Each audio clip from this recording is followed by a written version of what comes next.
ನಮಸ್ಕಾರ, ಸಿಂಚನಾ ಕಿಚನ್ಗೆ ಸ್ವಾಗತ. ಇವತ್ತು ನಮ್ಮ ಉತ್ತರ ಕರ್ನಾಟಕದ ಸ್ಪೆಷಲ್ ರೊಟ್ಟಿ ಮುಟ್ಟಿಗೆ ಹೇಗೆ ಮಾಡುವುದು ಅಂತ ನೋಡೋಣ ಬನ್ನಿ. ಅದಕ್ಕೆ ನಾನಿಲ್ಲಿ ಸ್ವಲ್ಪ ಹಸಿಮೆಣಸಿನಕಾಯಿ, ಜೀರಿಗೆ, ಉಪ್ಪು ಹಾಕಿ ಚೆನ್ನಾಗಿ ಸಣ್ಣಗೆ ಜಜ್ಕೋಬೇಕು. ಫಸ್ಟು ನೋಡಿ, ರೊಟ್ಟಿ ಮುಟ್ಟಿಗೆ ತುಂಬಾ ಚೆನ್ನಾಗಿರುತ್ತೆ. ಇದನ್ನು ನೀವು ಒಮ್ಮೆ ಟ್ರೈ ಮಾಡಿ ನೋಡಿ. ಹಾಗೆ ಇದಕ್ಕೆ ಒಂದು ಸ್ವಲ್ಪ ಬೆಳ್ಳುಳ್ಳಿ ಮತ್ತು ಕೊತ್ತಂಬರಿ ಸೊಪ್ಪನ್ನು ಹಾಕಿ ಚೆನ್ನಾಗಿ ಸಣ್ಣಗೆ ಎತ್ತಿ ಇಟ್ಟು ಬಿಡಬೇಕು ನಾವು ಫಸ್ಟು. ನೋಡಿ, ಇದು ಕಲ್ಲಿನಲ್ಲಿ ಮಾಡುವುದರಿಂದ ತುಂಬಾ ರುಚಿಯಾಗಿರುತ್ತದೆ.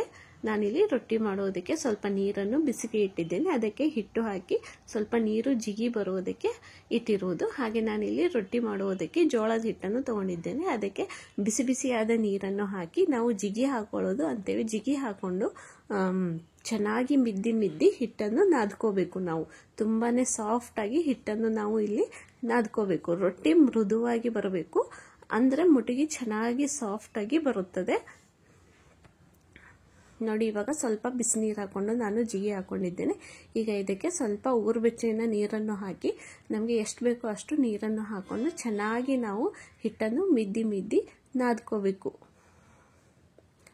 ಸ್ವಲ್ಪ ಹಿಟ್ಟು ಮೆತ್ತಗೇನೆ ಇರಬೇಕು, ತುಂಬ ಗಟ್ಟಿಯಾಗಿ ನಾದಲು ಹೋಗಬಾರ್ದು. ನೋಡಿ, ಈ ಥರ ಮಿದ್ದಿ ಹಿಟ್ಟನ್ನು ನಾವು ರೊಟ್ಟಿ ಮಾಡುವುದಕ್ಕೆ ರೆಡಿ ಮಾಡ್ಕೋಬೇಕು. ನೋಡಿ, ರೊಟ್ಟಿ ಮುಟ್ಟಿಗೆ ಮಾಡುವುದಕ್ಕೆ ತೆಳುವಾದ ರೊಟ್ಟಿ ಬೇಡ, ಸ್ವಲ್ಪ ದಪ್ಪನೇ ರೊಟ್ಟಿ ಬೇಕು, ಅಂದರೆ ರೊಟ್ಟಿ ಮೆತ್ತಗಾಗತ್ತೆ. ಅದಕ್ಕೆ ನಾನಿಲ್ಲಿ ಸ್ವಲ್ಪ ದಪ್ಪಗೆ ಇರೋ ಉಳ್ಳೆಯನ್ನು ತಗೊಂಡಿದ್ದೇನೆ. ರೊಟ್ಟಿ ನಾವು ಮುಟ್ಟಿಗೆ ಮಾಡುವುದಕ್ಕೆ ದಪ್ಪ ರೊಟ್ಟಿ ಮಾಡಬೇಕು, ತೆಳುವಾದ ರೊಟ್ಟಿ ಮಾಡಲು ಹೋಗಬೇಡಿ. ಬೇಯಿಸುವಾಗೂ ಅಷ್ಟೇ ತುಂಬಾ ಸಾಫ್ಟಾಗಿ ಬೇಯಿಸಬೇಕು ನಾವು, ಕಟಿಯಾಗೋದಕ್ಕೆ ಬಿಡಬಾರದು. ಈಗ ಹಿಟ್ಟು ಹಾಕಿ ರೊಟ್ಟಿಯನ್ನು ತಟ್ಟಬೇಕು. ನೋಡಿ, ಮುಟ್ಟಿಗೆ ರೊಟ್ಟಿ ತುಂಬ ಬೇಗನೆ ಮಾಡ್ಕೋಬಹುದು, ತುಂಬ ಈಸಿಯಾಗಿ ಮಾಡಿಬಿಡ್ಬೋದು ನಾವು. ಮುಟ್ಟಿಗೆ ಮಾಡೋದಕ್ಕೆ ರೊಟ್ಟಿ ಯಾಕೆಂದರೆ ದಪ್ಪ ಬೇಕಲ್ಲ, ಹಾಗಾಗಿ ಬೇಗನೆ ಆಗಿಬಿಡುತ್ತೆ ಅದು.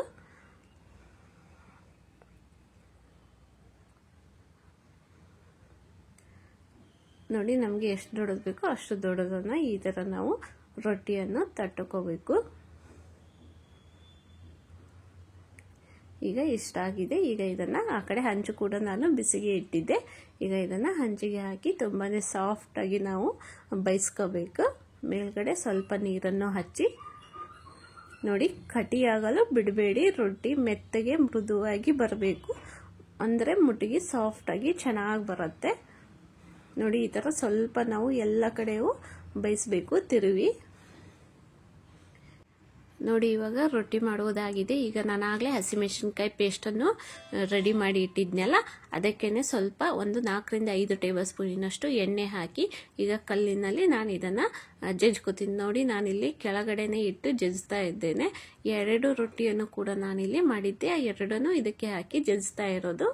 ಯಾಕೆಂದರೆ ನಂದು ಕಲ್ಲು ಸಣ್ಣದಿದೆ, ಹಾಗಾಗಿ ನಾನು ರೊಟ್ಟಿ ಮಾಡುವ ಜಾಗದಲ್ಲೇ ನಾನು ಇದನ್ನು ಕಲ್ಲಿನಿಂದ ಜಜ್ಜಿ ರೆಡಿ ಮಾಡ್ತಾ ಇರೋದು ಮುಟ್ಟಿಗೆ.